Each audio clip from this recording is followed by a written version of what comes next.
अगर आपके दिमाग में ये चंद ख्यालात आते हैं तो आप समझ लें कि आप डिप्रेशन का शिकार हो सकते हैं। और इससे पहले कि आप डिप्रेशन का शिकार हों, इस तरह के ख्यालात से आप बचना शुरू कर दें, क्योंकि जो डिप्रेशन होता है ना, ये एक ऐसा मर्ज़ है कि ये बग़ैर बीमारी नाम की कुछ नहीं होती है, कोई बीमारी नहीं होती है, लेकिन ये तमाम बीमारियों के ऊपर एक डिप्रेशन भारी पड़ता है।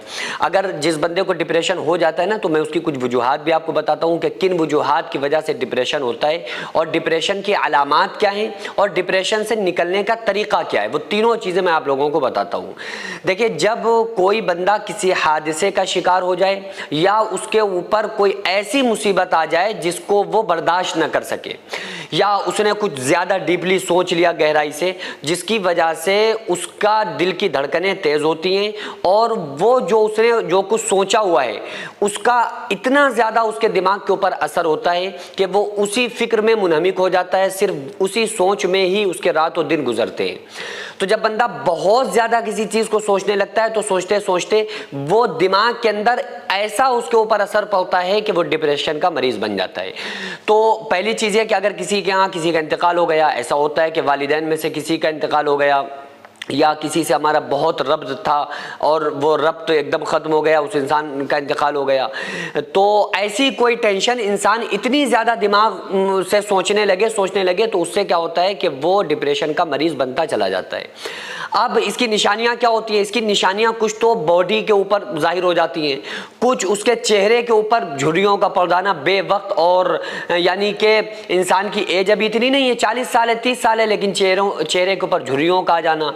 उसके अलावा कुछ ना सोचने की सकत, यानी कि सकत सोचने की ख़त्म हो जाना, कि इंसान कहीं भी दिमाग नहीं लगा पा रहा है, कहीं उसका दिलो दिमाग नहीं लग रहा है, खाना खा रहा है तो भी उसका दिमाग कहीं और पे है, कुछ सोच रहा है और ज़ुबान से उसके कुछ निकल रहा है, आए बाएं शायद दिमाग का हो जाना।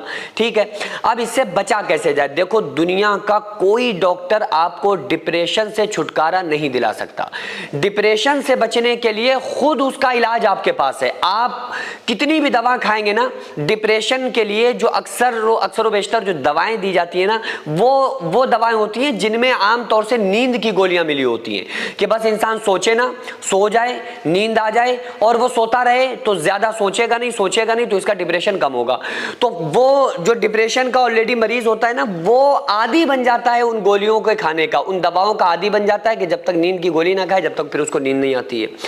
तो इसका इलाज खुद, अगर वो बंदा जिसको डिप्रेशन हुआ है वो खुद इसका इलाज कर सकता है। वो इलाज कैसे करेगा?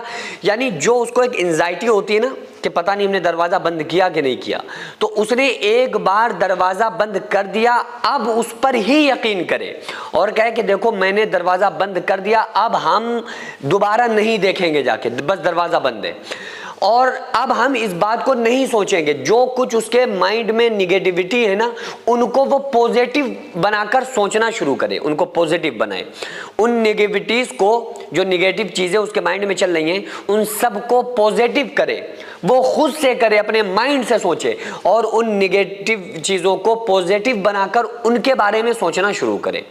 अगर इंसान ऐसा कर लेता है तो वो एंजाइटी से और डिप्रेशन से बहुत जल्द निकल आता है। और अगर कोई बंदा ऐसा नहीं कर पाता है तो सारी जिंदगी के लिए फिर वो दवाओं का मोहताज बन जाता है। स्क्रीन पर जो मरीज आपको नजर आ रहा है, 4 महीने पहले इनका सोसाइटी की तरफ से पैर का ऑपरेशन हो चुका है, क्योंकि इनका पैर 4 जगह से टूटा हुआ था।